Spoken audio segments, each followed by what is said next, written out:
And action. Welcome to an Intentional Marriage Podcast. We are your hosts, Kristen and Chad Cottingham, and we are excited to be here talking about a topic of forgiveness today. Oh. And forgiveness is absolutely necessary in an intentional marriage. Great marriages don't just happen. You have to be intentional. Kristen, you're getting off. You're I was getting ahead of ourselves. I know. Where are you going? You're jumping right in. Because this is such an important topic, and you can ask for forgiveness from the audience for jumping in. Yes, will you please forgive me? I didn't do a proper apology. We'll get there too.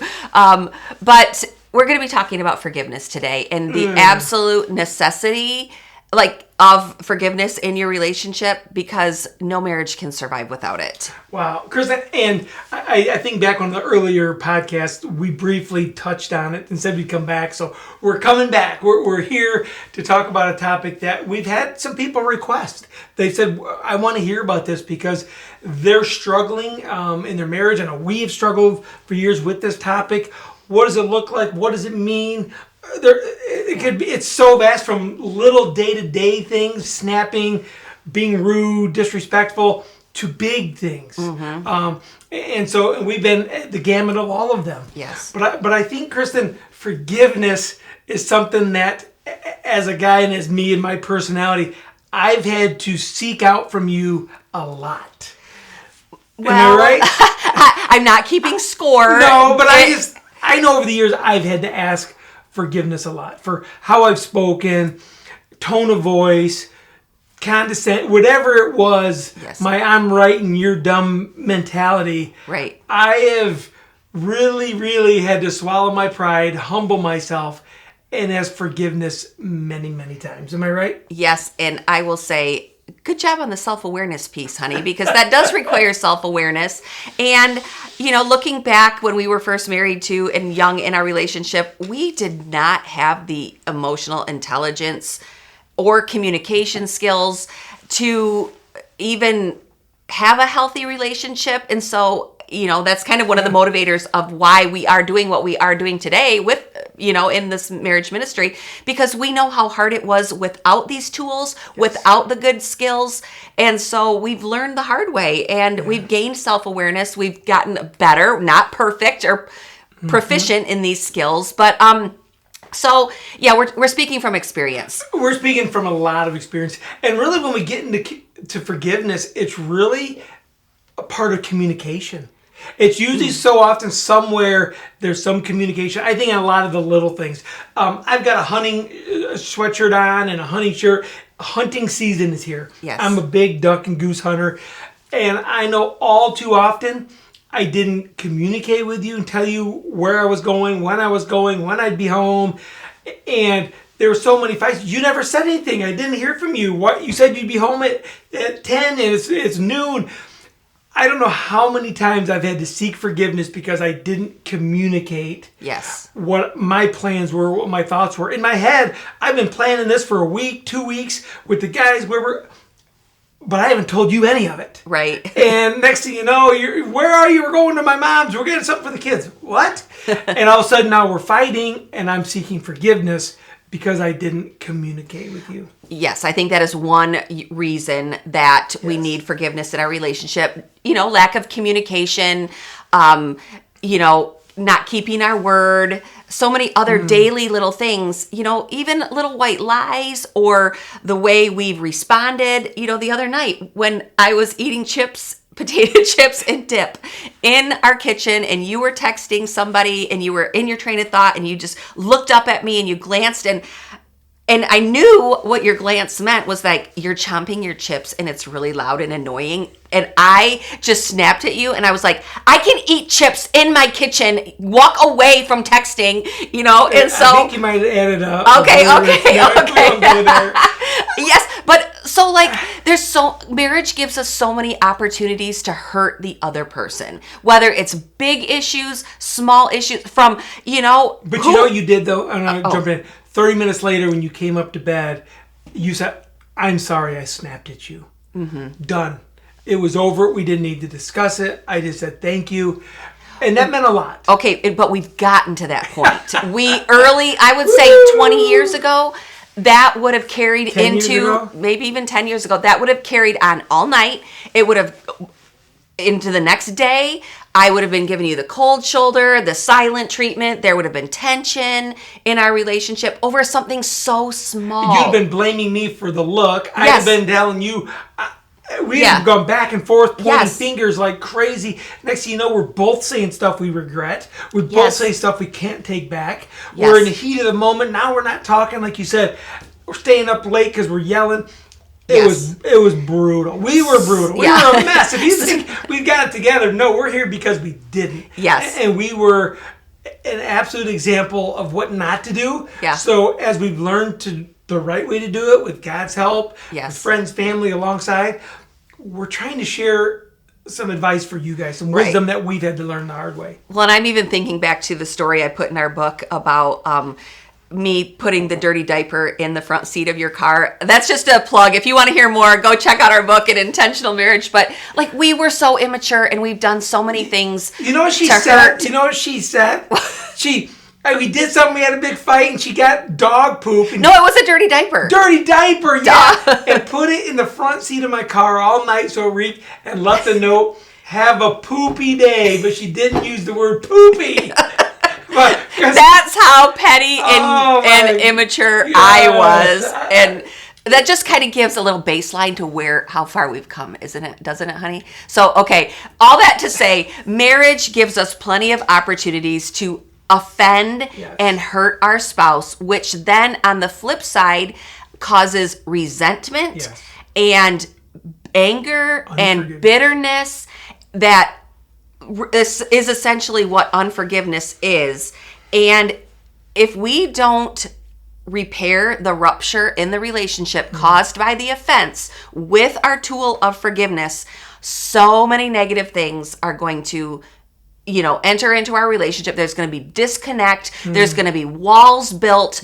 There's going to be bitterness held in our own hearts. And it's really impactful, not only physically, but relationally. I mean, I did a little research, just on this topic, and there's so many health benefits of forgiveness that it's amazing because we're mind, body, spirit beings. So when one area impacts the other area of our life and health, and I mean, like I jotted a few down. I mean, forgiving your spouse lowers your blood pressure. It increases your immune system. It's just, there's like a list. Fewer depression, anxiety, reduction in chronic pain. Kristen, what if your spouse doesn't ask forgiveness or isn't aware or tries to blame you for their behavior? You're trying to get me to say sorry for something or point something out. Well, it's your fault I did it. It's your fault I acted that way. What if I don't apologize? Will you still forgive me? Well, for my own sake, yes, I have to forgive you. If I want to live, I read this quote, I forgive to live. I do it for myself because have you heard of this too? We've heard of this throughout the years. Unforgiveness is like drinking poison and expecting the other person to die. Say that again. Unforgiveness is like drinking poison and expecting the other person to die because unforgiveness, it affects me internally. So I forgive to live. I like that short little statement of why we forgive because of the negative impacts it does in my own body and in our relationship. But I want to backtrack. I really kind of want to set or give a definition of what forgiveness is, just so we are aware of what it truly is. And I like this short, concise statement. Forgiveness is foregoing resentment and revenge when the other person deserves it. Because say that again. Forgiveness is foregoing resentment or revenge, or I'd say resentment and revenge, when the other person deserves it. Because clearly there was an offense, there was a rupture, there was an event that happened that it does hurt. There's pain. There's a wound there that needs to be addressed. And so when we choose forgiveness, because forgiveness is a choice, it's not a natural response. I'm not just going to go, oh, that's okay. I mean, some people might, And some people think that's what forgiveness is, that it's excusing the behavior, it's just forgetting the offense, or it's immediate reconciliation, and it's none of those things. Forgiveness is a choice that we make to repair the relationship by letting go of resentment, letting go of revenge, and instead replacing that with love and grace. So let me ask you, that's so good, Kristen. Which one of those or both of those did you do more often, resent or revenge? Because I think the both. poopy diaper was revenge. Yes. But there was, if we don't, and that's why this is such a tool that we need to use daily, because every day we set out with the best intentions. We marry a spouse that we love and we have, goodwill towards, but we're human beings that we don't set out to say, I'm just going to really hurt my spouse today. But because we're human and we live in this broken world, we do hurt each other. We do have days where we're tired and we snap and we want to avoid pain and consequences and we lie about things. And, so we do. I'm going off here. What was your question again? So, and I'm going to go to it too, because Kristen, in that definition, that resentment or revenge, I would be revengeful. Oh yeah, you asked me immediately. Yes. I didn't really hold things. I wasn't like, I'm going to be resentful and have this list of 10 things. And I know some people do that. They have this scorecard. Every time you left your underwear on your underwear, every time you were disrespectful, they keep track. That was me. I didn't keep track, but I would be revengeful immediately. I could come right back at you with something, with a hurt, to smack you because you just smacked me with your words and your comments. Right. And I was done after I said my piece. Or I would blame shift, but I did it with revenge. You did it more with resentment. I was the simmering pot that I would just stew. I would keep score of all the times you hurt me or of the things you did, and I would. Yes, I would build up that resentment and I would stew, and then all of a sudden I would explode. Like a volcano. Yes, I was a boiling cauldron of bitterness and misery. Say that again. I was a boiling cauldron of bitterness and misery because I kept all these little things under the surface. I kept a scorecard and I would hold on to these things, and I had no clue. Right. I mean, I had some clue. You kind of upset, or I thought we moved on. It's 5 days later. It's a week later, a month later. We're past. We're moving on. To me, I said something. I'm done with it. It's in my past. As soon as that topic, not you, boy, that scorecard kept getting bigger and bigger and bigger. And my resentment kept building and building. And then the wall between us kept getting bigger. Yes. Why aren't we intimate? Why aren't we connecting? Why aren't we talking? Why aren't we dating? I had no idea your wall of resentment and unforgiveness was so big. Yes. I couldn't even see you around it. Well, and that reminds me of a quote: offenses build fences. The more offenses, if we don't resolve them and repair them, yes, they're like boards that we just build, and it becomes this fence between us that's causing us disconnect. And pretty soon, the wall gets so high we can't see each other over it, and we're like, what caused this disconnect in our relationship? And it's these little offenses that we don't repair. Correct. But you hit on something too. But sometimes there are big offenses. Am I supposed to just overlook a big offense? I'm not talking the day-to-day. I'm talking a big one. Looking at pornography, or maybe flirted with somebody at a dinner party. They're bigger ones. We still have to forgive. Doesn't mean we're going to forget. But I'm not going to use that every time we go to a party. Remember, last time you flirted with that guy, and you better not do it again. If every time we're going to a dinner party a couple times a year and I'm throwing this in your face, I didn't truly forgive. And I didn't forget. But you need to be able to demonstrate that you've changed, that you didn't mean that behavior. You didn't realize you were just being friendly, but it came across in that way. So it's a balance of, you don't forget, but I'm not going to use it to pound you over the head with it. Yes. And I need you're an adult, to be able to change your behavior without me being your dad, your coach, or whatever it is, telling you what to do and how to do it. Well, and that's what I said earlier, forgiveness does not equal reconciliation. Yes. Because reconciliation requires changed behavior and taking responsibility. And so I want to talk about how we can actually, the nuts and bolts of what a proper apology looks like. But I think, we just really need to lay the groundwork of forgiveness. It's so important because it's going to cause disconnect, build fences, bitterness in our own heart, revenge, resentment. Before you get into the how, because you're going to have some really good things, there's also a why. Why do we forgive? First of all, again, I love you, you love me, we love us, we love marriage, and marriage, it's a choice. But it's bigger than that. And with our faith and our understanding of Jesus dying for us, Jesus forgave us of any and all things we've done. And we didn't deserve any of it. Exactly. We didn't deserve the forgiveness, but he did it for us. And he is our ultimate example. So if he can forgive me for all the junk I've ever done, I can forgive you for that comment, that word, that flirt, whatever it was, because he's my example. Yes. And he loved me, and I love you. But too often, I want you to forgive me, Kristen, but I'm not going to forgive you for what you just did. God forgives all of us. Yes. And that's that example. And that's the why. Because he's commanded us to. He's told us to forgive your brother. Forgive those that offend you. And it's hard.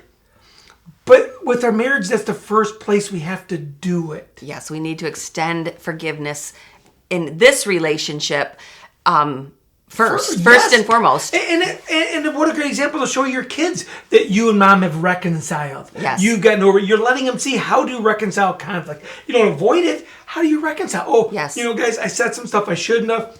To you guys, I was angry. I'm sorry. I'm sorry to your mom.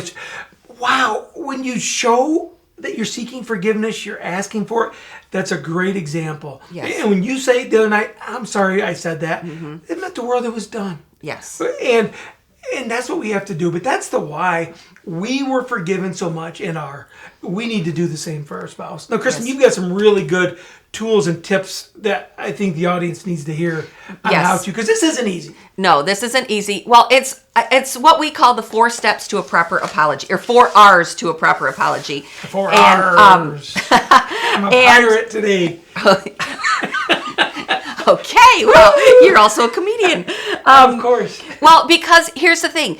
Back to what forgiveness looks like and what it doesn't, it's not just saying, I'm sorry, move on. Like you said, so often we didn't know the proper mechanics, so to speak, that really do make a difference in the process of forgiveness. Yes, we know we need to because God has forgiven us, and it is commanded. One of my favorite scriptures, back to what you just said, is Colossians 3:13. We use it a lot. Make allowances for one another's faults and forgive the person who offends you. I mean, that is clear cut from the scripture. And it must be awesome for you with my very few faults. Hence the reason we need forgiveness. But I think, again, it's not excusing the behavior. It's not, just forgetting. We won't forget. We do forgive, but we're choosing not to hold it against the other person.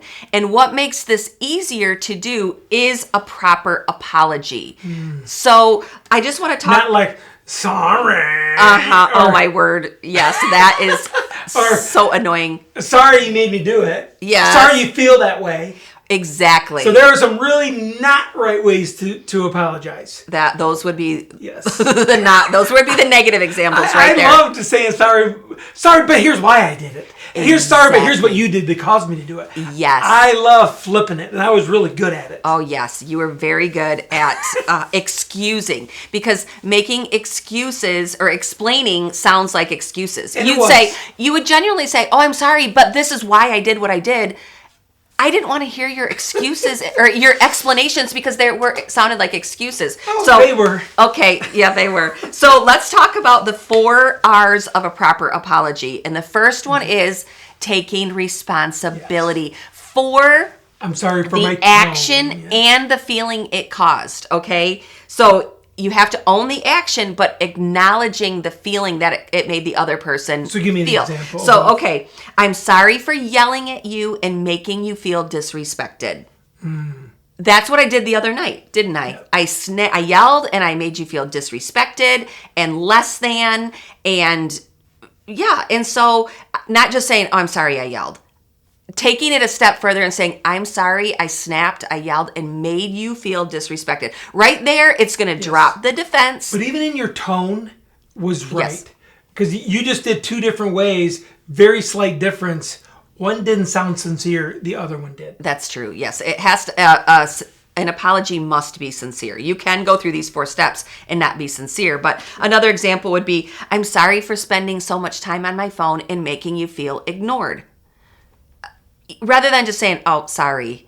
I'm sorry for what? What did you do and what did it make me feel? That's important. And then even sometimes and I think you're going to get to it, what's that next step? Is expressing regret. So the first one is take responsibility. That's the first R. The second one is express regret.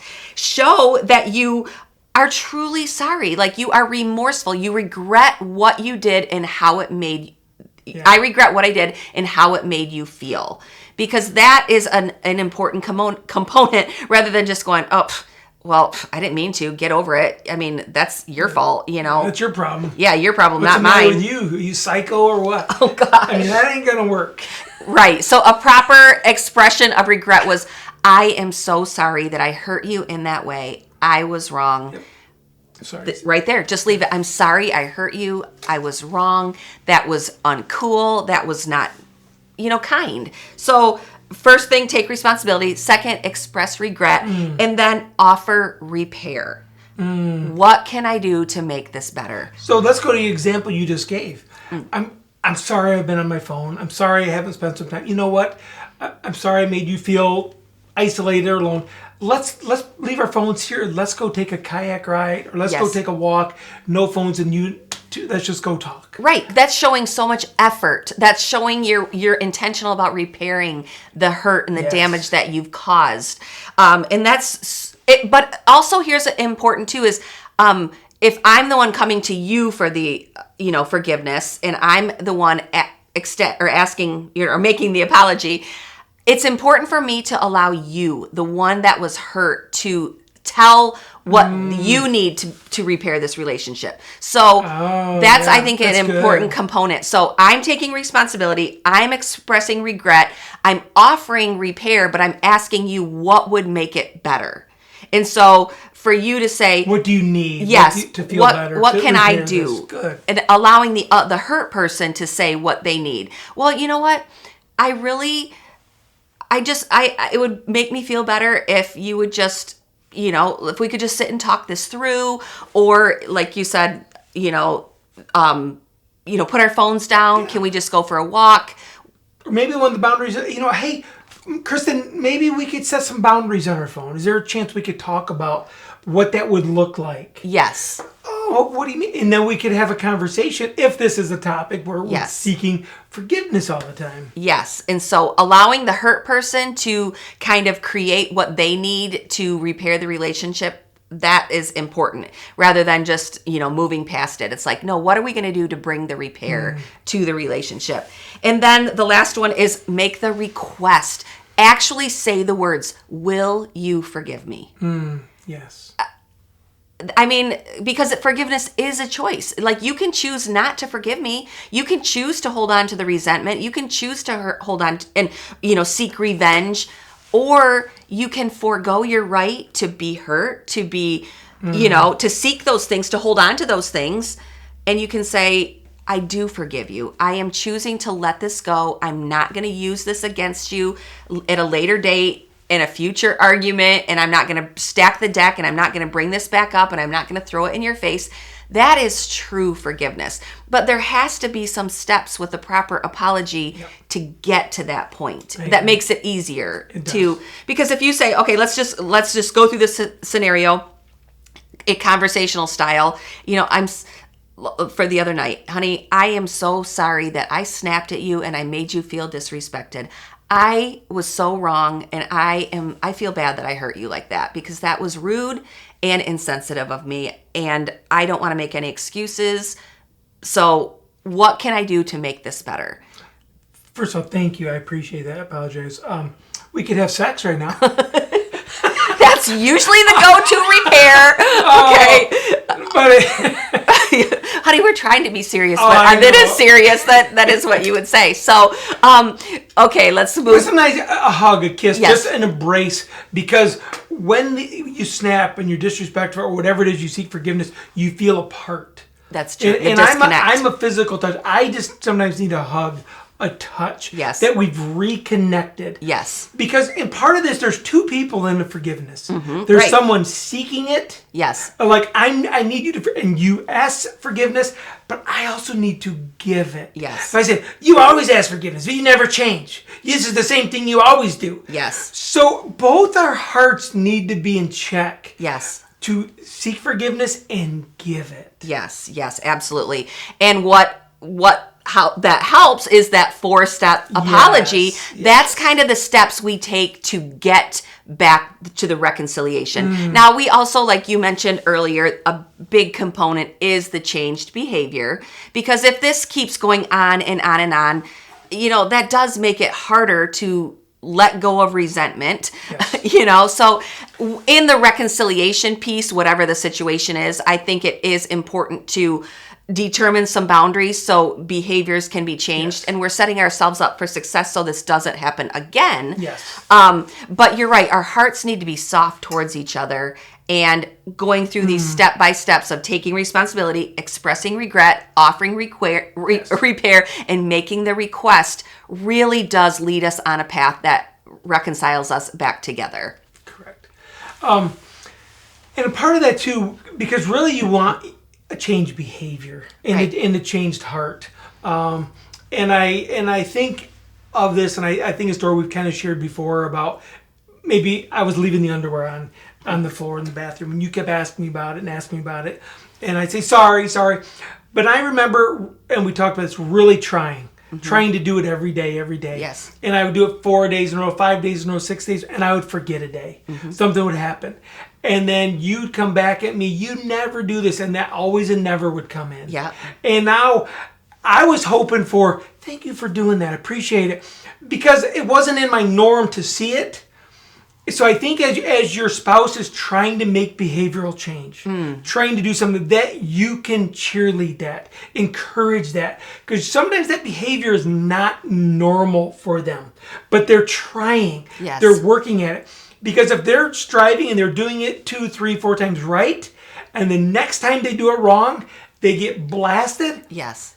they're not going to want to change. So it's a tough balance that we want to encourage, and it's all part of the communication and how we talk and our tone. It all connects. Yes. And the forgiveness piece is so huge, because you have to forgive and allow it, and then encourage it, and then thank you for doing that.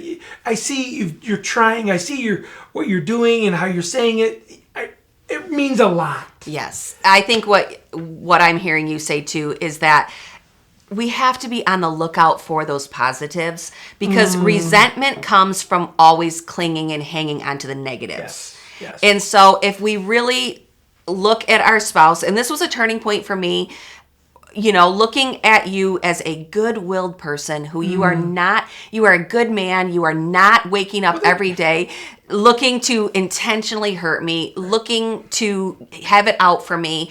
But things happen that I need to just be on the lookout for the positives rather than the negatives, because the negatives, and if I keep holding on to those and keeping that scorecard, it is going to build a bigger fence between us. And I remember a sermon one time, and a pastor said, sometimes we just need to forgive our spouse for being human. And I thought, it sounds so simple and so, almost maybe silly, like duh, but really we both married flawed, imperfect people. One of us is more so than the other. I'm just kidding.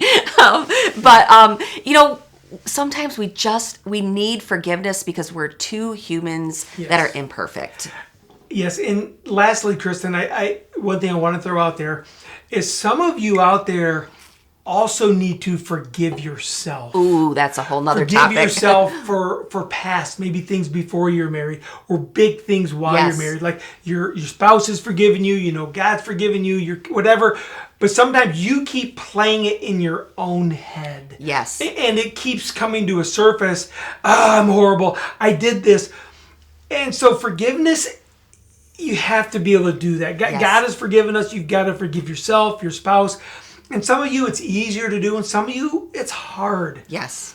But there's forgiveness comes in so many ways, and again, we can jump into that deeper on a later topic. But just, I know it really can wreak havoc on a marriage, this topic of forgiveness. Yes. And, you know, I'm glad that, or this popped into my mind, and I want to share this resource with our listeners, because there is an actual forgiveness institute where this Dr. Enright, he has written books on this. He's devoted his entire life studying this topic, and it's the International Forgiveness Institute. And I think the website is just internationalforgiveness.com. But I would suggest people go check that website out too. And there's, again, a plethora of other resources, but I just thought this was a helpful one. I mean, somebody has devoted their entire life to this topic, and so there's a lot of good tools out there. Yes. We've just kind of skimmed the surface. There's a lot of good tools, but there's also a lot of misunderstanding. Right. A lot of I don't get it, and some people really have trouble forgiving. Yes. They do. It's just hard because there have been some big issues Yes. in their marriage. It haven't been the day-to-day. There have been some big ones, and it's really hard. They're trying, but you need those tools. And maybe it's a counselor that Yes. helps you work through the process and those steps.